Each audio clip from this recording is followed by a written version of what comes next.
اذا اردت ان تکشف صدیقا سافر معه ففي السفر ينكشف الانسان يذوب المظهر وينكشف المخبر ولماذا سمي السفر سفرا الا لانه عن الاخلاق والطبائع يسفر.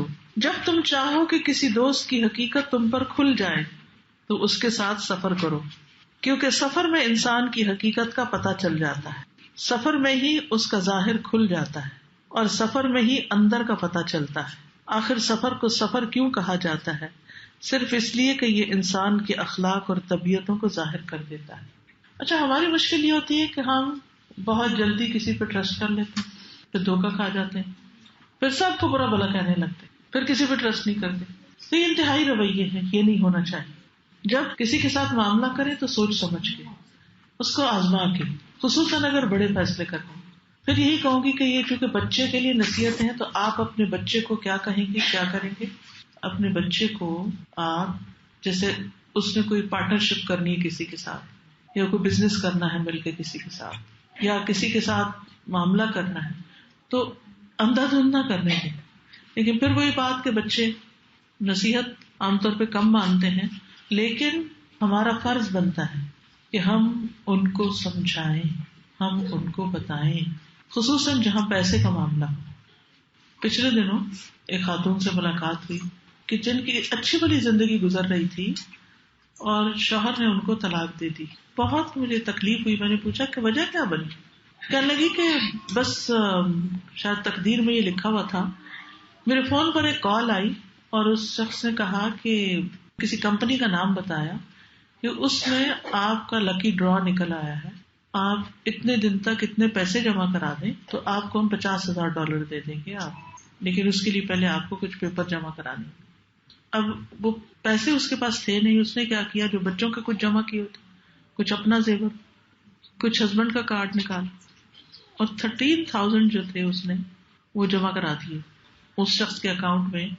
وہ ایک شخص نہیں تھا، 2-3 تھے جو مل کے فراڈ کر رہے تھے. تو میں نے کہا تم نے اپنے ہسبینڈ سے مشورہ کیوں نہیں کیا؟ اتنی بڑی جہاں اماؤنٹ کی بات تھی اور تم اتنا کچھ بیچ رہی تھی اور اتنا کچھ کر رہی تھی، تو اس سے کیوں نہیں بات کی؟ اس نے کہا میں نے سوچا میں اپنے ہسبینڈ کو سرپرائز ہوں گی کہ دیکھیں یہ 50,000 ہے آپ کے لیے. تو یہ چیز بھی بڑی اہم ہے کہ آپ کسی کے اوپر ٹرسٹ کر کے، کیونکہ بعض خواتین اس مصیبت میں پڑ جاتی ہیں، کسی دوست پہ ٹرسٹ کر لیا، مل کے کمیٹی ڈال لی، اننون لوگوں کے ساتھ ڈیلنگ شروع کر دی. اب کیا ہے، وہ کچھ دنوں کے بعد غائب ہو گئے اور گھروں میں بڑے بڑے فساد پڑ گئے، طلاقوں تک نوبت آ گئی. تو اس لیے خود بھی کسی پر، اس کا نہیں مطلب بد اعتمادی کریں، بد اعتمادی نہیں، لیکن اعتماد کرنے سے پہلے یہ بہت ضروری ہے کہ آپ سوچ سمجھ کے کسی کے ساتھ چلیں. ہمارے دین میں کیا ہے کہ جب قرض کا لین دین کرو تو کیا کرو، لکھ لیا کرو. لیکن کیا سارے لوگ اس پر عمل کرتے؟ نہیں کرتے. خصوصاً جہاں دوستی زیادہ ہوتی ہے وہاں تو کہتے ہیں ضرورت ہی نہیں، آپ سے کیا معاملہ کرنا، آپ سے کیا لکھت پڑھت کرنی، آپ پر تو ہمیں ویسے ہی اعتماد ہے. تو جب ہم اللہ سبحانہ تعالیٰ کے کسی حکم کی خلاف ورزی کرتے ہیں اور اپنی رائے اور اپنی خواہش اور اپنی چاہت کو زیادہ امپورٹنس دیتے ہیں اور دوسری طرف ہم نظر نہیں ڈالتے، تو پھر نقصان یہی ہوتا ہے. اس لیے بہت ضروری ہے کہ کسی پر بھی اعتماد کرنے سے پہلے انسان اس کو ٹیسٹ کر لے، اور اس کے لیے بہترین طریقہ ہے سفر کرنا کسی کے ساتھ. جب انسان کسی کے ساتھ سفر کرتا ہے تو آپ سفر میں بہت زیادہ اپنے اوپر تصنع کا خول نہیں چڑھا سکتے، تصنع نہیں ہو سکتا اس میں، یعنی آرٹیفیشل نہیں رہ سکتے زیادہ. یہ جو عربی کا لفظ ہے نا، یہ بڑے مزے کا ہے. اس میں یذوب المظہر، ذاب یذوب کا مطلب ہوتا ہے پگھلنا. تو یذوب المظہر یعنی جو اوپر چڑھایا ہوتا ہے نا وہ سب پگھل جاتا ہے، میک اپ اتر جاتا ہے، اصل حقیقت نظر آ جاتی ہے پھر بندے کی، کیونکہ میک اپ میں تو انسان کچھ سے کچھ نظر آ رہا ہوتا ہے. پھر ہے وَإِذَا هَاجَمَكَ النَّاسُ وَأَنْتَ عَلَى حَقٍّ أَوْ قَذَؤُوكَ بِالنَّقْدِ فَافْرَحْ إِنَّهُمْ يَقُولُونَ لَكَ أَنْتَ نَاجِحٌ وَمُؤَثِّرٌ فَالْكَلْبُ الْمَيِّتُ لَا يُرْكَلْ وَلَا يُرْمَى إِلَّا الشَّجَرُ الْمُثْمِرُ. اور جب تم حق پر ہو اور لوگ تم سے لڑائی جھگڑا کریں یا تم پر تنقید کرنا شروع کریں تو تم خوش ہو جاؤ. یہ لوگ حقیقت میں تمہیں کہتے ہیں کہ تم کامیاب ہو اور لوگوں پر اثر انداز ہونے والے ہو، کیونکہ مردہ کتے کو نہیں دھتکارا جاتا اور پتھر صرف پھلدار درخت کو ہی مارے جاتے ہیں. تنقید پر خوش ہو. دیکھیے ہم اپنے بچوں کے نمبر کم آئے تو ان پر سخت ناراض ہوتے ہیں، لیکن اگر چھوٹی سی بھی ان کی اچیومنٹ ہوتی ہے تو پھولے نہیں سماتے، بہت زیادہ خوش ہو جاتے.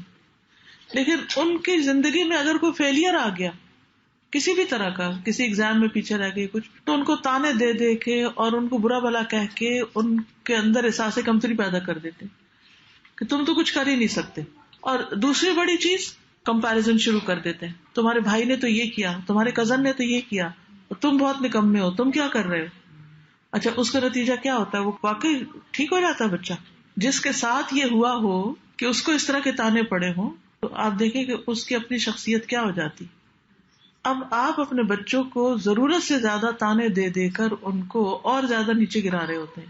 تو ایک طرف تو ہمیں بلا وجہ کی تنقیدیں نہیں کرنی، دوسری طرف اس سے اہم چیز، بچوں کو تنقید سہنی آنی چاہیے، کیونکہ ہر جگہ ان کو پروٹیکشن نہیں ملے گی جو آپ دیے ہوئے ہیں ان کو. کیونکہ کچھ مائیں بالکل دوسری طرف ہوتی ہیں، وہ ہر چھوٹی بڑی بات پہ تعریفیں بچوں کی کر رہی ہوتی، اور چھوٹی سی کامیابی کو بھی اتنا بڑھا چڑھا کے بیان کرتی ہیں. اور ایک اور چیز یہ کہ کمپٹیشن اور کمپیریزن کی دنیا میں نہیں رہنا. مثلاً بچہ گھر سے آتا ہے تو بتاتا ہے کہ مجھے اتنے مارکس ملے کسی سبجیکٹ میں، تو ہم اس پہ نہیں کہتے چلو الحمدللہ اچھی بات ہے. ہم فوراً کیا پوچھتے ہیں؟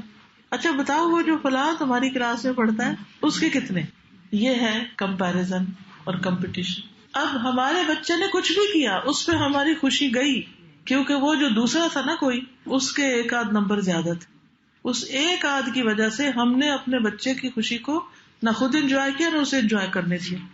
اسی وقت ڈانٹ ڈپٹ شروع ہو جائیں گے، تم نہیں ایک دو اور لے سکتے تھے، میں نے کہا تھا نا تھوڑی سی محنت اور کرو. اس طرح کی باتیں نہیں کرنی چاہیے بچوں سے. آپ دیکھیے کہ جب دوڑ لگا رہے ہوتے ہیں، ہم بھاگ رہے ہوتے ہیں، بچوں کو جو سے بھگاتے ہیں، کمپٹیشن ہوتا ہے، تو اس میں آپ انہیں کیا سکھاتے ہیں؟ دائیں بائیں دیکھ کے بھاگنا. یہ کیا کہتے ہیں؟ سامنے دیکھنا. تو بچوں کو یہی سکھانا ہے کہ اپنی مقصد پہ نظر رکھو، اپنی منزل پہ، دائیں بائیں مت دیکھو کیا ہو رہا ہے، اپنے کام سے کام رکھو، آگے چلو، آگے بڑھو. جو شخص ڈرائیونگ کرتے ہوئے دائیں بائیں زیادہ دیکھے اور آگے کم دیکھے تو کس نتیجے میں پہنچے گا بھی کہ نہیں پہنچے گا. تو اس لیے زندگی میں بھی ہم میں سے ہر ایک کے پاس ایک گول ہونا چاہیے اور اس پر فوکس کرنا چاہیے. ادھر ادھر کی فضول باتیں چھوڑ کے اس پہ توجہ دینی چاہیے. جب انسان نہ تنقیدوں کے اوپر جاتا ہے اور نہ تعریفوں پہ جاتا ہے، نہ تعریف پہ بہت خوش ہو اور نہ تنقید پہ بہت پریشان ہو. اور بچوں کو بھی یہی سکھانا ہے کہ جب تم پر کوئی تنقید کرے تو تم خوش ہو جاؤ، کیونکہ اس کا مطلب یہ ہے کہ تم اب کچھ کرنے کے قابل ہو گئے ہو، کچھ کرنے لگ گئے ہو. اور اس میں انہوں نے جو کہا نا کہ فالکلب المیت لا یرکل، مردہ کتے کو تو کوئی لات بھی نہیں مارتا، ولا یرمى الا الشجر المثمر، اور پتھر صرف پھلدار درخت کو ہی مارے جاتے ہیں. یاد رکھیے کہ بچوں کو وصیت کرنا بہت ضروری ہے. ہو سکے تو ان باتوں کو، اگر آپ اچھا لکھنا جانتے ہیں تو ان باتوں کو پورے کا پورا نہیں لکھ کر اردو یا انگریزی میں چند پوائنٹس کی شکل میں اپنے بچے کو کسی کارڈ پر لکھ کر دے دیں، کسی پیپر پہ لکھ کے دے دیں، کسی میسج میں لکھ کر دے دیں. کیونکہ یہ انبیاء علیہ السلام کا طریقہ رہا ہے کہ خاص طور پر موت کے وقت انہوں نے اپنے بچوں کو وصیتیں کی. تو یہ وصیتیں بہت لانگ لاسٹنگ چیزیں ہوتی ہیں جو بچوں کی زندگی پہ اثر ڈالتی ہیں. یہ وہ احکامات ہوتے ہیں اور ایسی باتیں ہوتی ہیں کہ جو انسان خود تو مر جاتا ہے لیکن وہ اس کے مرنے کے بعد بھی اس کی اولاد کے کام آتی ہے. افسوس یہ کہ ہم صرف مادی چیزوں کو اکٹھا کرنے کو اپنے بچوں سے محبت کا سبب بتاتے ہیں یا محبت جتاتے ہیں. مثلاً اگر ہم ان کو زیادہ کھلونے لے کے دے رہے ہیں یا پھر اچھے کپڑے لے کے دے رہے ہیں تو اس سے یہ کہ ان کا کمرہ ہر آئے دن نئے فیشن کے مطابق سیٹ کر کے دے رہے ہیں تو شاید یہ زیادہ محبت کی بات ہے اور اس سے ہم اپنی محبت ثابت کرنا چاہتے ہیں. یا یہ کہ ہم ان کی دنیا بنانے کے لیے ان کو بہت مدد دے رہے ہیں، حالانکہ ان اے وے یہ نقصان دہ بھی ہوتا ہے کیونکہ ایسے بچے خود محنت کرنے کے عادی نہیں رہتے، خود پر کام نہیں کرتے، اپنی زندگی بھی جہنم بناتے اور دوسروں کی بھی، جن کو ہر کام کیا کرایہ مل جاتا ہے، جن کا ہر کام والدین ہی کر کے دے دیتے ہیں. اس لیے بہت ضروری ہے کہ ہم اپنی اولاد کو اپنے لیے صدقہ جاریہ بنائیں. تو اولاد صدقہ جاریہ کب بنتی ہے؟ جب آپ ان کی اچھی تربیت کریں گے، دین کے مطابق ان کی تربیت کریں گے اور ان کو وہ باتیں سکھا کر جائیں گے جو آپ ان کے مرنے کے بعد بھی یاد رکھیں گے. یعنی جو آپ اپنے والدین کے لیے کب صدقہ جاری بندی کن باتوں میں بند ہے؟ انہوں نے جو باتیں سکھائیں ہم میں سے ہر شخص سوچے. میں اس وقت آپ کو صرف چند سیکنڈ دیتی ہوں کہ آپ غور کریں, آنکھیں بند کر کے اپنے ماضی میں جائیں اور سوچیں کہ آپ کو اپنی امی کی کون سی بات اب تک یاد ہے. وہ دنیا میں نہیں ہے, وہ بہت بزرگ ہو گئی ہیں, لیکن ان کی بات آپ کو یاد رہی, یا وہ بات جس نے آپ کو بہت فائدہ دیا. مجھے ایک بات جو میری امی کو اللہ تعالیٰ جنت نصیب فرمائے گا, تقریباً 6-7 سال کی تھی. ہماری دادی اماں اور ہم سب اکٹھے رہتے تھے. تو دادی اماں کے گھر میں گئی اور وہاں دادی جان نے کوئی بات کی. میں نے آ کے امی سے کہا دادی جان یوں, ابھی میں نے یہی کہا دادی جان یوں, امی نے رکھ کے اتنا تھپڑ لگایا میرے منہ پہ اور کہنے لگی آج کے بعد ادھر کی بات ادھر نہیں, ادھر کی بات ادھر نہیں. اور وہ نصیحت میں نے آج تک پکڑی ہوئی ہے الحمدللہ. اور الحمدللہ جو بات کسی کے سینے میں دفن ہے کبھی باہر نہیں نکلے انشاءاللہ. اللہ تعالیٰ کہتے ہیں تم کسی کا راز رکھتے ہو, تم کسی پہ پردہ ڈالتے ہو, تو قیامت کے روز انشاءاللہ وہ ہمارے آبوں پہ پردہ ڈالے گا. صدقہ کرنے کی مجھے اپنی والدہ کی یاد ہے. چاہے ان کے پاس بہت کم بھی پیسے ہوں, میں ایسا محسوس ہوتا تھا, اور کچھ لوگ بار بار آ جاتے تھے, لیکن وہ ہمیشہ دیتی تھی, خالی ہاتھ کسی کو نہیں بھیجتی تھی. بڑی خوبصورت بات ہے, اور مجھے کس سے بات یاد آئی, میں نے کہیں پڑھا تھا کہ اپنے آپ کا جائزہ لو کہ تم دنیا والوں میں سے ہو یا آخرت والوں میں سے. دنیا والوں میں سے یا آخرت والوں میں سے, مطلب کیا ہے کہ تم دنیا کے لیے جیتے ہو یا آخرت کے لیے جیتے ہو, تم دنیا سے زیادہ محبت کرتے ہو یا آخرت سے زیادہ محبت کرتے ہو. جب تمہارے گھر میں کوئی آتا ہے اور مال لاتا ہے تمہارے لیے یا کوئی تحفہ لاتا ہے, تو اس کے آنے پر تم کیسا فیل کرتے ہو, اور جب کوئی تمہارے گھر صدقہ لینے آتا ہے یا ضرورت کی کوئی چیز لینے آتا ہے تو تمہارا رویہ کیا ہوتا ہے, تم کیا فیل کرتے ہو. اگر تو کچھ لانے والے سے تم زیادہ خوش ہوتے ہو تو وہ اس لیے کہ اس نے تمہاری دنیا میں اضافہ کیا, اور اگر لینے والے سے تم دل تنگ ہوتے ہو تو مطلب یہ ہے کہ تمہیں اپنی آخرت کے لیے کچھ اس کو دے کر جمع کرانے پر کوئی خوشی نہیں بلکہ دل تنگ ہے, کیونکہ اس کا مطلب ہے تم دنیا کو ترجیح دے رہے. کچھ پیمانے ہوتے ہیں کہ جن سے ہم اپنے اندر کو ٹیسٹ کر سکتے ہیں. دعوے تو ہم میں سے ہر شخص کرتا ہے, تو آپ کی بات کی کہ جب نہیں بھی ہوتا تھا, کوئی بار بار آ جاتے تھے تو بھی ان کو وہ دیتی رہتی تھی, تو یہ بہت بڑی بات ہے. اور وہی دیا ان کے کام آئے گا, اور وہی دیا آپ کے دل پہ بھی رہ گیا. بعض اوقات ہم کوئی چھوٹی سی بھلائی کسی کے لیے کرتے ہیں اور ہمارے نزدیک وہ کوئی اہمیت نہیں رکھتی, مگر دوسرے کے لیے بہت بڑی ہوتی ہے. مہمان بہت آتے تھے تو ہمیں اچھا نہیں لگتا تھا, اور امی کہتی تھی کہ یہ تو رحمت ہے, کوئی بات نہیں پکانے پہ, تو اس پہ خوش ہوا کرو, تو وہ بات بہت یاد آتی ہے. بالکل, جب پکاتے ہیں تو پھر وہ یاد آتا ہے کہ کیا کہا کرتی تھی. اب یہ جو باتیں ہیں اور ان پر آپ عمل کر رہے ہیں اپنی زندگی میں اگر, تو اس کا ثواب کس کو ملے گا؟ انہیں کو ملے گا. اب ہمیں یہ سوچنا چاہیے کہ ہم وہ کون سی باتیں اپنی اولاد کو سکھا کے جا رہے ہیں, وہ کون سی وصیتیں ہم کر رہے ہیں کہ جو ہمارے بچے یاد رکھیں گے. ہمارا کیا یاد رکھیں گے, سوچئے, اس کی ہمیں فکر کرنی چاہیے. کیونکہ ہم مصروف لوگ ہیں نا ہم سب, کیونکہ ہر ایک کے ہاتھ میں سیل فون ہے. ایک آئیڈیل گھر کا نمونہ کیا ہوتا ہے, باپ پہلے پھر بھی ٹی وی کو لگا لیتا تھا, چلو 2-3 لوگ اکٹھے بیٹھے ہوتے تھے, وہ بھی ٹھیک نہیں تھا. لیکن اب تو ہر ایک اپنے ہی اس میں گھسا ہوا ہے اور کسی کو کسی کی پرواہ نہیں. گھنٹوں کٹھے بیٹھے لیکن کٹھے نہیں بیٹھے ہوئے. ماں کے پاس اپنا فون ہے, باپ کے پاس اپنا ہے, بچے کے پاس اپنا ہے, ہر کوئی کہیں اور ہی کنیکٹڈ ہے, آپس میں کنیکٹڈ نہیں ہے. اس وقت اور بھی زیادہ ضرورت ہو گئی اس بات کی کہ آپ اپنے بچوں کو اپنے لیے صدقہ جاریہ بنائیں, کیونکہ مرنے کے بعد 3 چیزیں جو کام آئیں گی, ان میں سے پہلی بات ولد صالح یدعو لہ, نیک اولاد جو اپنے والدین کے لیے مرنے کے بعد دعا کرتی ہے. آپ اپنے آپ سے پوچھیے کہ کیا آپ نے اپنے بچوں کو میت کی بخشش کی دعا سکھا دی؟ کیا آپ نے اپنے بچوں کو وہ دعا سکھا دی ہے کہ آپ جب فوت ہوں گے تو وہ آپ کے لیے دعا پڑھیں گے؟ وہ نہیں, شاید ہمیں خود بھی نہ آتی ہو. تو یہ کتاب ہے ایاک نستعین, اس میں سے میں انشاءاللہ آپ کو سکھا دیتی ہوں آج. دیکھیے, سب سے پہلے تو میں اس کتاب کا آپ کو تعارف کرا دوں. دیکھیے, کتاب کا نام ہے وَإِيَّاكَ نَسْتَعِينُ, اور صرف تجھ سے ہم مدد چاہتے ہیں. اس میں دعائیں ہیں supplications for morning evening and protection کی دعائیں ہیں. اس میں عام طور پر جب ہمیں کوئی مسئلہ پیش آتا ہے تو ہم ایسی چیزیں پڑھنے لگتے ہیں کہ جو اوتھینٹک نہیں ہوتی. تو ان میں سے ہر دعا کا ریفرنس دیا گیا ہے اور ہر دعا کے بعد یہ سیپریٹڈ ہے بلو کلر کے، جس سے یہ پتہ چل جاتا ہے کہ کون کون سی دعائیں. اس میں آپ دیکھیے کہ سب سے پہلے تو یہ اللہ کی تسبیح اور درود شریف ہے اور اس کے پڑھنے کا فائدہ اینڈ میں دیا گیا ہے. پھر یہ ہے کہ مارننگ ایوننگ کے اذکار ہیں. ایک اور اچھی بات یہ کہ جن لوگوں کو عربی نہیں پڑھنی آتی ان کے لیے ٹرانسلیٹریشن نیچے دی گئی، انگلش میں عربی لکھی ہوئی ہے. آپ کسی بھی دعا کے نیچے دیکھیے عربی کے نیچے کیا لکھا ہوا، یعنی آپ کو اگر عربی نہیں پڑھنی آتی، کیونکہ مشکل یہ کہ ہمارے اب نئے بچے جو ہیں ان میں سے اکثر عربی میں نہیں پڑھ سکتے، یعنی قرآن تو پھر بھی پڑھ لیتے ہیں لیکن حدیث کی دعائیں نہیں آتی. یہ کتاب آپ نے ان کو ایک ایک دعا کر کے سکھانی ہے. تو سب سے پہلے تو یہ صبح شام پڑھی جانے والی دعائیں ہیں جن کے جو فائدے ہیں اگر کتاب کے پیچھے آپ دیکھیے میرٹس اینڈ ریفرنسز، جتنی بھی دعائیں ہیں اس میں ان سب کے یہاں فائدے بھی لکھے ہوئے ہیں اور ان کے ریفرنس بھی لکھے ہوئے ہیں. آپ جا کے چیک بھی کر سکتے ہیں کہ ان کی اوتھینٹسٹی کیا ہے، کہ کس دعا کے پڑھنے کا ثواب اور فائدہ کیا ہے.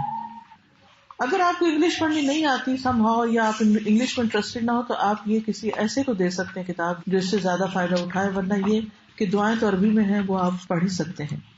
اچھا، صبح شام کی دعاؤں کے بعد آپ دیکھیے آگے ہے supplication protection from an enemy. اگر آپ کو کسی سے خوف ہے، خطرہ ہے، تو اس پر آپ یہ دعائیں پڑھ سکتے ہیں. پھر پروٹیکشن ڈیورنگ دا نائٹ، کیونکہ رات کے وقت کچھ لوگوں کو ڈراؤنے خواب آتے ہیں، ڈرتے ہیں بچے یا ویسے پریشان ہوتے ہیں. During the sleep, fright during the sleep, اس کی دعائیں ہیں. پھر اس کے بعد ایول وسپرنگز، شیطان کے وسوسے. اکثر لوگوں کو یہ پرابلم رہتی ہے کہ ان کو شیطان کے وسوسے بہت آتے ہیں، تو یہ اس کی دعائیں ہیں. پھر ایول آئی، اس سے بچنے کے لیے، بری نظر سے بچنے کے لیے، کیونکہ نظر لگ جاتی ہے نا بچوں وغیرہ کو، تو اس سے بچنے کے لیے دعائیں ہیں. کچھ لوگ مرچیں جلا کے اور پتنی اور کیا کیا کر کے وہ، تو یہ اوتھینٹک طریقے نہیں ہیں. آپ جو پراپر نبی صلی اللہ علیہ وسلم نے طریقہ بتایا ہے دعا کرنے کا وہ پڑھیے. پھر بلیک میجک وغیرہ کے اگینسٹ دعائیں ہیں. پھر جن وغیرہ کا اثر، اس سے بچنے کے لیے. کچھ لوگ جنوں سے بہت ڈرتے ہیں یا ان کو محسوس ہوتا ہے کہ کوئی ہے، تو اس کو آپ پڑھیں. پھر اسی طرح سپلیکیشنز فار ہیلنگ، یعنی صحت کے لیے، کسی بھی طرح کی بیماری ہو.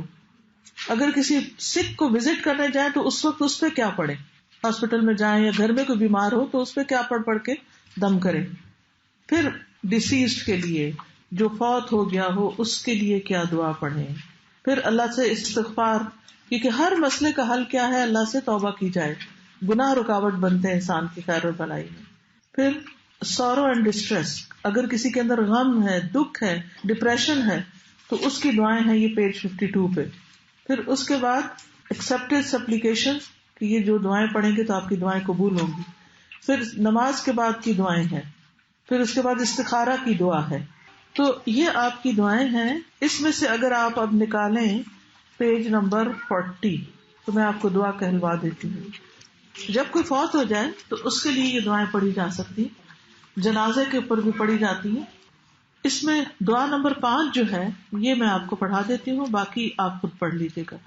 اور اس وقت بھی پڑھتے وقت اور دعا کرتے وقت آپ اپنے والدین یا جو بھی کوئی عزیز فوت ہو چکا ہے اس کی طرف دھیان رکھیے. اپنے اگر کسی کا ہسبینڈ ہے، کسی کا بچہ ہے، کسی کا بھائی ہے، کسی کا کوئی بھی، اور اگر عورت ہو تو اسی کے اگلی دعا جو ہے وہ عورتوں کے لیے.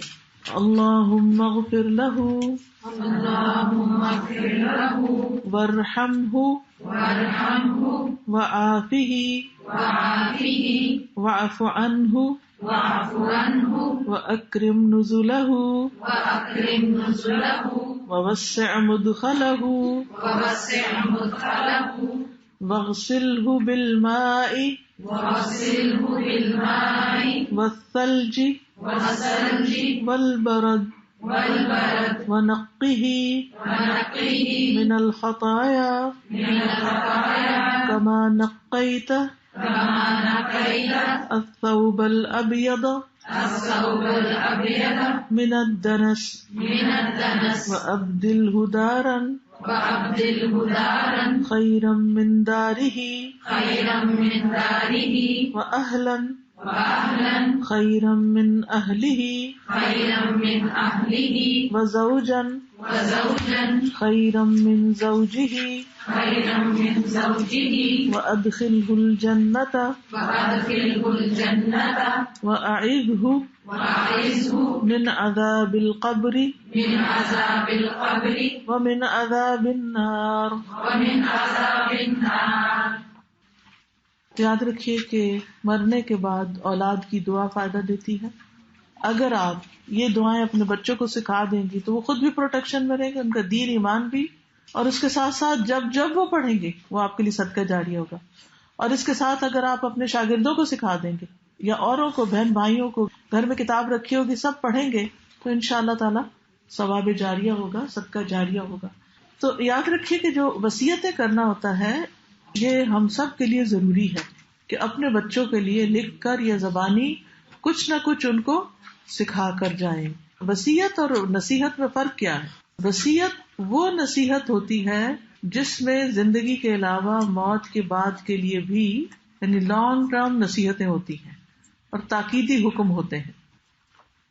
اب اس کتاب کا آپ نے کیا کرنا ہے, خود بھی پڑھیں گے اور کیا کریں گے. اگر بچے دور ہیں, سامنے نہیں ہے, پھر کیا کریں گے؟ اس میں سے ٹائپ کر کے کچھ چیزیں پوائنٹس میسج کر کے دے دیں گے, ٹھیک ہے انشاءاللہ تعالی. پھر کہتی ہے بنیا عندما تنتقد احدا فبعین النحل تعود ان تبصر ولا تنظر للناس بعین ذباب فتقع على ما هو مستقبر. اے میرے بیٹے, جب تم کسی پر تنقید کرو تو اپنی عادت بنا لو کہ شہد کی مکھی کی نظر سے دیکھا کرو اور لوگوں کو عام مکھی کی نظر سے نہ دیکھو ورنہ تم گندگی پر ہی گرو گے. ہر ایک سے اچھی بات سیکھو, اس کی خامیوں پہ مت نظر رکھو, یعنی بری چیزوں سے مت پک کرو. اب دیکھیے کہ دو طرح کی مکھیاں ہیں, شکل میں بھی بہت کم فرق ہوتا ہے. شہد کی مکھی کہاں جا کے بیٹھتی ہے؟ پھول پر. اور کیا لے کر آتی ہے وہاں سے؟ رس. رس سے کیا بناتی ہے؟ شہد سے کیا ہوتا ہے؟ شفا. اچھا, گندی مکھی کیا کرتی ہے؟ کہاں بیٹھتی ہے؟ گندگی پر. وہاں سے کیا لیتی ہے؟ گندگی. کہاں جا کے بیٹھتی ہے؟ جس چیز پر بھی, اور وہاں کیا چھوڑ کے آتی ہے؟ گندگی. اور اس گندگی سے کیا پھیلتی ہیں؟ بیماریاں. ایک شفا لاتی ہے اور ایک بیماری لاتی ہے دونوں ہی مکھی. کچھ لوگوں کے طریقے سے معاشرے میں خوشی پھیلتی ہے, وہ خیر پھیلاتے ہیں, خیر کی کنجیاں ہوتے ہیں, اور کچھ لوگ شر کی کنجیاں ہوتے ہیں, ان سے فساد پھیلتے ہیں, لڑائی جھگڑے پیدا ہوتے ہیں, ایک دوسرے سے دل پھٹتے ہیں. تو بچوں کو کیا سکھانا ہے کہ تم نے اچھے لوگوں سے دوستی کرنی, اچھی باتیں سیکھنی ہے, گندی صحبت نہیں, ایسے لوگوں کے ساتھ نہیں کہ جو گالی گلوچ کرتے ہوں یا جو اپنے ماں باپ کے نافرمان ہوں یا کچھ بھی. اور اکثر لوگ مجھ سے یہ بھی پوچھتے ہیں کہ بچوں کی تربیت کیسے کریں, تو کہتے ہیں ان کو اچھے دوست دیں. وہ جو باتیں ہم سے نہیں مانتے نا وہ اپنے دوستوں کو مان لیں گے. صحبت کا بہت اثر ہوتا ہے. ہم بھی جس مجلس میں بیٹھتے ہیں اس کا اثر لے کے اٹھتے ہیں, کچھ نہ کچھ تو ضرور ہی لیتے ہیں.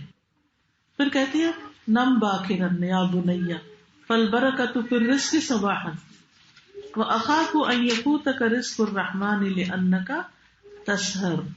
اے میرے بیٹے, رات کو جلدی سویا کرو کیونکہ صبح کے وقت رزق میں برکت ہوتی, اور میں ڈرتی ہوں کہ تم سے رحمان کا رزق فوت ہو جائے گا کیونکہ تم راتوں کو جاگتے ہو. کیونکہ دن کام کے لیے بنایا نا اللہ نے. تو اگر بچے دن کو سوئیں گے اور کام نہیں کریں گے تو کیا بنے گا؟ آج کل کتنا مشکل ہو گیا نا, الٹا ہو گیا, سب ماں باپ پریشان. لیکن ہمیں کہتے تو رہنا چاہیے نا. اور یہ بات اتنے خوبصورت انداز میں ہمیں نہیں کہنی آتی جس طرح یہ کہی گئی ہے کہ رحمان کا رزق نہ فوت ہو جائے تم سے. تو اس لیے بہت ضروری ہے کہ ہم اپنے اندر اچھی عادتیں پیدا کریں اور اس خیر کی بات کو عام کریں. دیکھیے قرآن مجید میں آتا ہے کہ سَيَذَّكَّرُ مَن يَخْشَىٰ وَيَتَجَنَّبُهَا الْأَشْقَىٰ. جو حق کی بات, خیر کی بات ہوتی ہے, جو اللہ سے ڈرتا ہے نا وہ لے لیتا ہے. اس کو پتہ نہیں ہوتا, وہ کہتا ہے اچھا ایسا بھی ہوتا ہے, وہ خیر کی بات شوق سے لے لیتا ہے. اور جو بدبخت ہوتا ہے وہ اس سے منہ موڑ کے چلا جاتا ہے, وہ نہیں لیتا.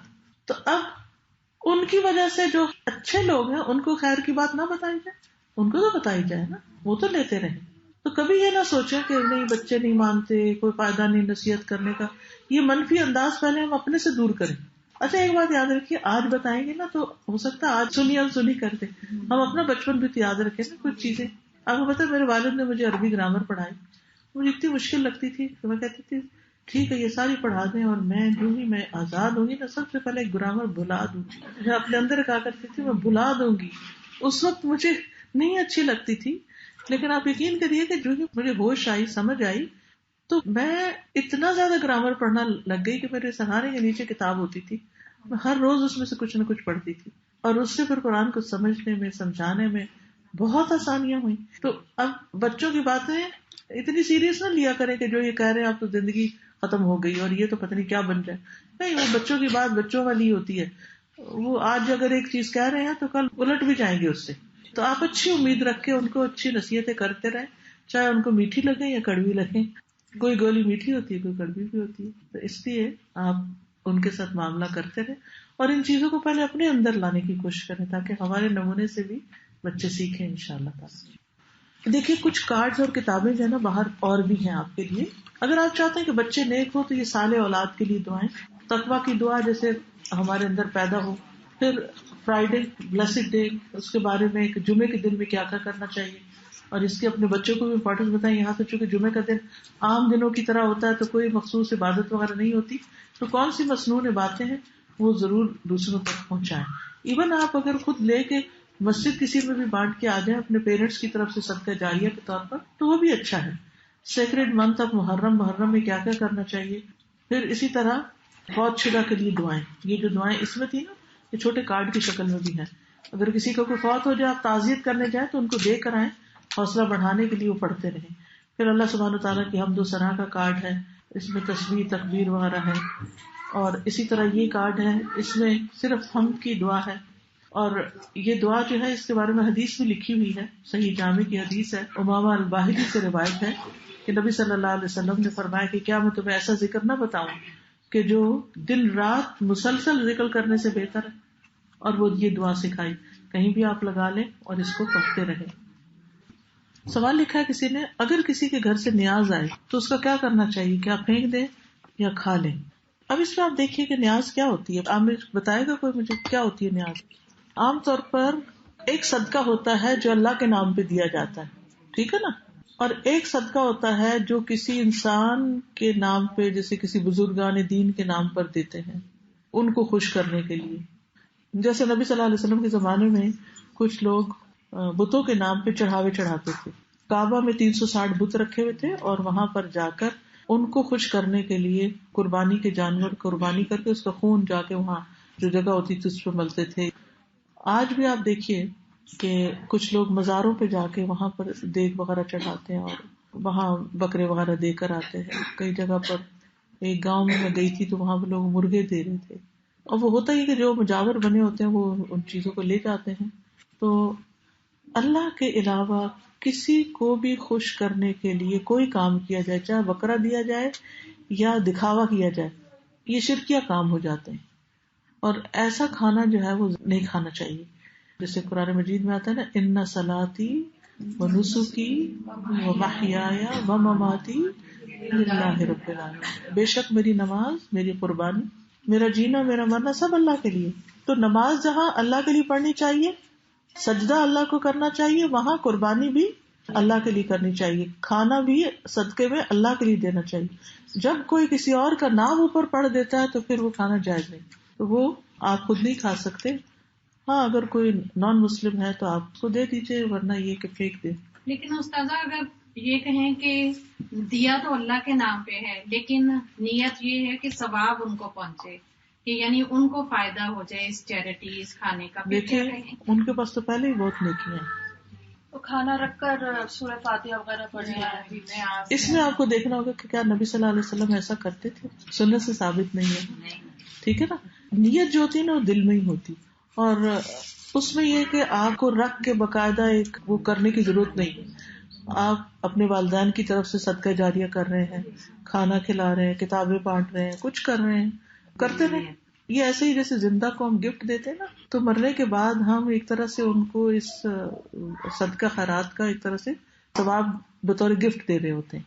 اس میں کوئی حرج نہیں, لیکن یہ خاص مخصوص طریقے سے کسی مولوی صاحب کو بلا کے اور پھر بٹھا کے اور اس کے اوپر پڑھوانا, یہ سب خود ساختہ رسم ہے, ان سے بچنا چاہیے. یہ کھانا آیا ہو اور دینے والا بھی یہ اقرار کرے کہ یہ اللہ کے نام پہ ہے لیکن دن مخصوص ہے, اس میں آپ دیکھیے کہ دین کے جتنے بھی احکام ہیں جو ثواب اور گناہ سے تعلق رکھتے ہیں، ان کو کرنے کا اختیار کس کے پاس ہے؟ میرے پاس ہے یا آپ کے پاس ہے؟ کسی نے 11ویں کا دن مقرر کر دیا اور اگر میں اعلان کروں کہ آج سے ہم 15ویں کو یہ کریں گے تو کیا مجھے اس کی اجازت ہے؟ کیوں؟ اس لیے کہ اللہ اور اس کے رسول کا یہ حکم ہی نہیں، اور ہم نے ہر وہ کام کرنا جو سنت سے ثابت۔ جی، عبادت میں، نیکی کے کام میں صرف وہ چیزیں کرتے ہیں جو قرآن اور حدیث سے ثابت ہیں، جو لوگوں نے خود سے خود بنا لی ہے، وہ دین کا حصہ نہیں ہے بلکہ دین میں مداخلت ہے، انٹرفیئرنس ہے جو پسندیدہ ہے۔ کھانا ہوتا ہے وہ ہمیں نہیں کھانا چاہیے۔ نہیں، برتھ ڈے تو ایسی ایک کلچرل چیز ہے، اس کے پیچھے کوئی وہ تو نہیں ہوتا کہ کسی نے کسی بدھ کے نام پہ کوئی کھانا پکایا ہوتا ہے۔ یہ کچھ دیکھیے، دو ایشوز کٹھے کر رہے ہیں آپ۔ ایک یہ ہے برتھ ڈے منانا، وہ ہمارا تہوار نہیں ہے، لیکن اگر کسی نے کوئی ٹافیاں بانٹ دی اور بچے نے ٹافی کھا لی تو حرام نہیں کھایا۔ کیا ہم پیریڈز کی حالت میں مسجد میں قرآن کی کلاس اٹینڈ کر سکتے؟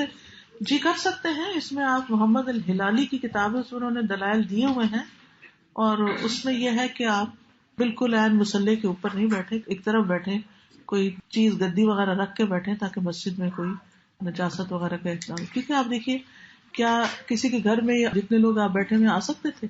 چلیے تو کمیونٹی سینٹر آپ نے لے لیا، لیکن ہماری مسجدیں دنوں کو خالی ہوتی ہیں۔ دن کو اگر وہاں خواتین کی کلاسز شروع ہو جائے تو کتنی خیر پھیلے، لیکن اگر اس وجہ سے آپ روکتے رہیں گے تو پھر تو بہت مشکل ہوگی۔ تو انہوں نے جو کتابیں لکھی ہیں اس میں انہوں نے عورتوں کو مسجد جانے کے بارے میں جو کہا ہے وہ کافی سینس رکھتا ہے۔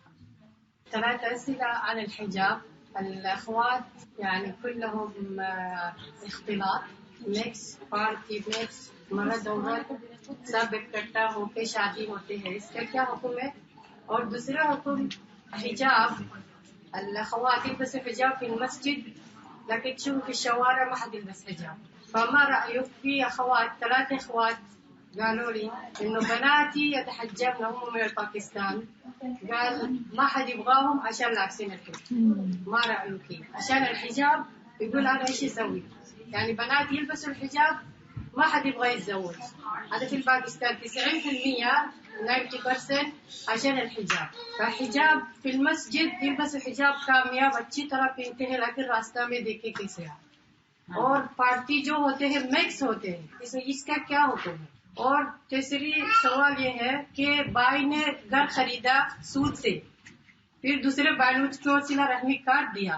کیوں؟ وہ بولے کہ سود میں کیوں گھر خریدا، اس لیے وہ آنا جانا تعلق ختم کر دیا۔ اچھا، ربا، سود، یہ اللہ کا حرام، اللہ حساب کتاب کرنے والا اللہ ہے، لیکن آپ اس کو صلہ رحمی اللہ نے فرمایا تو تقطعوا ارحامکم، بولا تعلق ختم کر دیا، اس کا کیا حکم ہے؟ قطع رحمی تو نہیں کرنی چاہیے نا، یہ تو آپ نے خود ہی بتا دیا نا کہ وہ تو اس کا اور اس کے رب کا معاملہ ہے۔ آپ کے اوپر تو اپنے بہن بھائیوں کا حق ہے، وہ نان مسلم بھی ہوگا تو آپ تو اس کے ساتھ تعلق رکھنا ہوگا کیونکہ خون کا رشتہ ہے، لکم دینکم ولی دین، لیکن یہ ہے کہ رشتوں کو نہیں کاٹنا چاہیے۔ دوسری بات یہ ہے کہ جو آپ نے حجاب سے متعلق باتیں کی ہیں، میں نے پہلے بھی عرض کیا کہ میرے جو لیکچرز ہیں، جو میری رائے ہے وہ اس میں سب موجود ہے کہ پردہ کا حکم کیوں ہے اللہ نے دیا ہے۔ اصل میں دیکھیے، جتنی بھی قیمتی چیزیں ہوتی ہیں ہم خود بھی ان کو ڈھانکتے ہیں تاکہ ان کی حفاظت ہو۔ عورت بہت قیمتی چیز ہے، تو اس کو جو حجاب کا حکم اللہ نے دیا ہے وہ اس کے فائدے میں دیا ہے، لیکن جب ہم اس حد کو توڑتے ہیں تو اپنا ہی نقصان کرتے ہیں۔ تو اس کے تفصیلی دلائل جو ہے سورۃ الاحزاب، سورۃ النور میں موجود ہے۔ سورۃ النور وہ سورت ہے جس کے شروع میں اللہ تعالیٰ فرماتے ہیں سورۃ انزلناها وفرضناها، یہ سورت اسے ہم نے اتارا ہے، یعنی اللہ کا حکم ہے اور ہم نے اس کو فرض کیا ہے، اور اس کے اندر عورتوں کو اپنی زینت چھپانے کا حکم ہے۔ یہ کسی مولوی کی بات نہیں ہے، یہ میری بات نہیں ہے، اللہ کا حکم ہے کہ عورتیں اپنے سینے ڈھک کے رکھیں، عورتیں اپنے زینت کو چھپا کے رکھیں۔ اور خاص طور پر آپ دیکھیے، افسوس کے ساتھ یہ کہنا پڑتا ہے جس میں شادی پارٹی ہوتی اس وقت ہم سب سے زیادہ زینت میں ہوتے، اور اس وقت ہم جب مردوں کی مجلس میں چلے جاتے ہیں تو پھر اپنے لیے خود ہی نقصان ہوتا ہے۔ اور اس میں صرف یہ نہیں کہ چلے ہم کہتے ہیں لو آپ تو ہر ایک پہ شک کرتے ہیں کہ شاید کوئی، نہیں، شک کی بات نہیں، ہر ایک کے ساتھ شیطان ہوتا ہے، کسی کو کسی کی کوئی بھی ادا اچھی لگ سکتی، پھر گھروں میں کتنے مسائل ہوتے ہیں، آپس میں ٹرسٹ ختم ہوتا ہے ہسبینڈ وائف کا، اس ٹرسٹ کے ختم ہونے کی وجہ سے پھر زندگیاں دوبر ہو جاتی ہیں، مشکلات آ جاتی ہیں۔ تو اپنے وقار کو قائم رکھنا، اپنے حجاب کو قائم رکھنا، اپنے آپ کو اس طریقے پہ رکھنا جو اللہ نے ہمارے لیے مقرر کیا ہے، یہ ہمارے اپنے فائدے کی چیز ہے. غیبت سے کیسے بچا جائے؟ ارادہ کرنے کے بچنا. کیا پیریڈز میں قبرستان جایا جا سکتا ہے؟ جانا ہی کیوں ہے؟ اگر آپ کو عبرت کے لیے جانا نا تو دیوار کے پاس کھڑے ہو کر قبروں کو دیکھے اور سوچے کہ ایک دن میں بھی نیچے ہوں گی زمین کے، تو اس وقت اکیلی بھی ہوں گی اور رات بھی ہوگی اور ٹھنڈ بھی ہوگی، تو کیا ہوگا؟ اس کی تیاری کرنی ہے بہنوں، ہم سب نے کرنی ہے. دنیا کی رونقیں، زینتیں سب ختم ہو جائے گا. وہاں جانا ہے، نہ بچوں نے ساتھ جانا ہے، نہ میاں نے جانا، نہ لوگوں نے جانا ہے، اکیلے جانا ہے. اس گھر کو سجائیں. ہم سارا وقت دنیا کے گھر سجاتے رہتے ہیں اور اس گھر کو بھول جاتے ہیں. اللہ ہم سب پہ رحم کرے. چیئر پہ ہم سیدھا کرتے ہیں تو ہمارا ماتھا اور ناک پھر بھی کہیں بھی نہیں لگتا. دیکھیے بہنوں کو میں ایک بات بتاتی ہوں جو میرے اپنے ایکسپیرینس میں آئی ہے اور میں نے سیکھا ہے. میں جب 10 سال پہلے کینیڈا میں تھی تو ایک دم سردی آئی اور مجھے نہیں پتا تھا کہ کتنی سخت ہوتی ہے اور کس طرح بچنا ہوتا ہے. تو میں باہر واک کرنے چلی گئی اسی طرح اپنے نارمل ڈریس میں. اب واک کر کے جب واپس آئی تو میری ٹانگ بہت اکڑی ہوئی تھی اور میں نیچے جا ہی نہیں پا رہی تھی. جانا بھی چھوڑ دیا کیونکہ جا ہی نہیں سکتی، جا نہیں پا رہی تھی. سمجھ بھی نہ آئے یہ گولی کھا وہ کھا، کوئی خاص فرق تھوڑا بہت پڑا اتنے میں. میں تو بالکل ہی کرسی پہ آ گئی. تو مجھے اس کا بڑا رنج اور غم رہتا تھا کہ یا اللہ یہ کیا ہے. اور میں چھوڑا نہیں، مستقل کوشش کرتی رہی کہ کوئی علاج اس کا ہو جائے. الحمدللہ علاج کے ساتھ یہ کہ 3 چیزوں نے مجھے بہت فائدہ دے دیا اللہ کے فضل سے. نمبر 1 یہ کہ کلونجی آئل جو تھا اس کا میں نے اس جگہ پر مساج شروع کیا، سرکولر موشن میں اس کو ہر روز رات کو پیور کلونجی آئل سے سونے سے پہلے. اس سے وہ جگہ اکڑن جو تھی اور درد جو تھی وہ کم ہونا شروع ہو گئی. دوسری بات یہ جو درد کی دعا ہے، بسم اللہ بسم اللہ بسم اللہ اعوذ باللہ و قدرتہ من شر ما اجد و احاذر. یہ جو ہیلتھ والا گرین کارڈ ہے اس کے اندر جس جگہ درد ہو وہاں ہاتھ رکھ کے پڑے. یہ دعا مجھے آتی تھی اور مجھے بھولی تھی. ایک دفعہ ہمارے گھر گیسٹ آئے، میرے بھائی کے سسرال کے لوگ، تو کہنے لگے کہ آپ بہت مشکل سے چل رہی ہیں. میں نے کہا ہاں. کہتی آپ کو وہ دعا یاد ہے؟ کسی نے مجھے بتائی تھی اور میں نے جب پڑھی تو میں تو بالکل ٹھیک ہوں. اچھا آتی تھی لیکن بھولی ہوئی تھی. تو الحمدللہ وہ ہاتھ رکھ کے پڑھنا شروع کی. تیسرے حدیث پڑھا رہی تھی تو یہ حدیث بیچ میں آئی کہ ہر روز ابن آدم پر اس کے 360 جوڑوں کا صدقہ واجب ہو جاتا ہے. چاش کے 2 نفل جو ہیں وہ ان جوڑوں کا صدقہ ہے. اس نیت سے میں نے پڑھنے شروع کی کہ یا اللہ یہ جوڑ سلامت رکھ اور میری درد دور کر دے. اور پھر میں نے بڑی مشکل سے گھسٹ کے آہستہ آہستہ نیچے جانا شروع کیا اور کچھ دن تکلیف میں گزرے، لیکن الحمدللہ اللہ کے فضل سے اب میں نیچے بیٹھ کے نماز پڑھ لیتی ہوں. ریسنٹلی اس وزٹ میں پھر ٹھنڈ لگی مجھے کہیں اور رائٹ لیگ کا یہی مسئلہ ہو گیا. پھر میں نے کہا کہ نہیں، میں نے کرسی پر نہیں بیٹھنا. نیچے جانے میں اتنی مشکل کرتے کرتے کرتے یعنی کبھی سانس بھی بہت پھول جاتا ہے، کبھی بہت شدید تکلیف بھی ہوتی ہے، لیکن الحمدللہ نیت اور ارادہ اور دعا یا اللہ نہیں نیچے، کیونکہ سجدے کی سمجھ نہیں آتی. تو تھوڑی بہت تکلیف میں تھوڑی تو نہیں ہوتی تو ٹھیک ٹھاک ہی ہے، لیکن یہ ہے کہ انسان علاج کے ساتھ ساتھ نیچے جانا نہ چاہے. اچھا اس میں کیا فائدہ ہوتا ہے کہ جب آپ جاتے رہتے تو وہ جو اکڑن ہے وہ کم ہونا شروع ہو جاتی ہے. اور قرآن مجید کی یہ آیت مجھے بڑی فائدہ دیتی ہے، وَلَلْآخِرَةُ خَيْرٌ لَكَ مِنَ الْأُولَىٰ. آخرت پہلے حصے سے بہتر ہے. کوئی بھی کام شروع میں بڑا مشکل ہوتا ہے، کرتے رہو تو آسان ہو جاتا ہے. تو کبھی بھی نیکی کا کوئی کام شروع کر کے تھوڑے دنوں میں گھبرا کے چھوڑ نہ دیں. لگے رہے ایک دن آپ کر جائیں گے. جیسے قرآن سیکھنا ہے، تجوید سیکھنی ہے، ترجمہ سیکھنا ہے، کچھ کرنا ہے، لگے رہیں آسان ہو جائے گا. اپنے اندر غصہ ہے، کچھ بری عادتیں ہیں، کنٹرول کریں. آپ دیکھیں رمضان میں شروع میں پہلا روزہ ذرا مشکل ہوتا ہے، دوسرا آسان، اور پھر اس کے بعد تو پتہ ہی نہیں چلتا روزہ رمضان گزر جاتا. ہر سال ایسے نہیں ہوتا. تو اسی طرح جو کام کرنا ہو ان مع العسر یسرا، تنگی کے ساتھ آسانی. ٹھیک ہے، میرا آخری پیغام یہی ہوگا کہ جو سیکھ رہے ہیں وہ استقامت سے سیکھیں، جو نہیں سیکھ رہے الحمدللہ ٹیچرز بھی موجود ہیں اور بھی اس انتظامات ہیں، جس کو جو سوٹ کرتا ہے تو وہ سیکھے اور ریگولر طور پر سیکھے، کیونکہ علم زندگی ہے. علم کے بغیر انسان جاہل ہے اور جہالت موت ہوتی ہے. تو ہم زندہ مردے کیوں ہیں؟ ہمیں روشنی اور زندگی چاہیے ہمارے دلوں کو. علم حاصل کرتے رہیں. آپ سب کا میں شکریہ ادا کرتی ہوں کہ آپ آئے اور ملاقات کا موقع دیا اور ہم سب نے مل کے کچھ اچھی باتیں سیکھی. میری دعا ہے اللہ تعالیٰ ہمیں عمل کی توفیق عطا فرمائے. سبحان اللہ والحمد للہ ولا الہ الا اللہ واللہ اکبر ولا حول ولا قوة الا باللہ العلی العظیم. اللہم صلی علی محمد وعلی آل محمد کما صلیت علی ابراہیم وعلی آل ابراہیم انک حمید مجید. اللہم بارک علی محمد وعلی آل محمد کما بارکت علی ابراہیم وعلی آل ابراہیم انک حمید مجید. رب اعنی علی ذکرک وشکرک وحسن عبادتک. ربنا هب لنا من ازواجنا وذریاتنا قرۃ اعین واجعلنا للمتقین اماما. ربنا آتنا فی الدنیا حسنۃ وفی الآخرۃ حسنۃ وقنا عذاب النار. ربنا لا تزغ قلوبنا بعد اذ ہدیتنا وهب لنا من لدنک رحمۃ انک انت الوہاب. یا اللہ جو کچھ پڑھا ہے سمجھا ہے اس پر عمل کی توفیق عطا فرما. ہمارے علم ایمان اور تقوی میں اضافہ فرما. یا اللہ ہماری آخرت عاقبت اچھی کر دے. اللہ ہمیں نیکیوں کی توفیق دے اور برائیوں سے ہمیں دور کر دے. اللہ ہماری اولادوں کو ہدایت دے. اللہ انہیں ایمان دے. اللہ انہیں تقویٰ دے. اللہ ان کو شرم و حیا عطا فرما. یا اللہ ہمیں اپنے دین پر عمل کرنا سکھاؤ. یا رب العالمین ہمیں اچھی موت عطا کرنا اور ہماری قبر کو روشن کر دینا. ہمیں جنت الفردوس میں اپنا دیدار عطا فرما. اللہ بیماروں کو صحت عطا فرما. سب دکھی لوگوں کے دکھ دور فرما. ربنا تقبل منا انك انت السميع العليم وتب علينا انك انت التواب الرحيم. وصلى الله تعالى على خير خلقه محمد وعلى آله واصحابه واهل بيته اجمعين برحمتك يا ارحم الراحمين.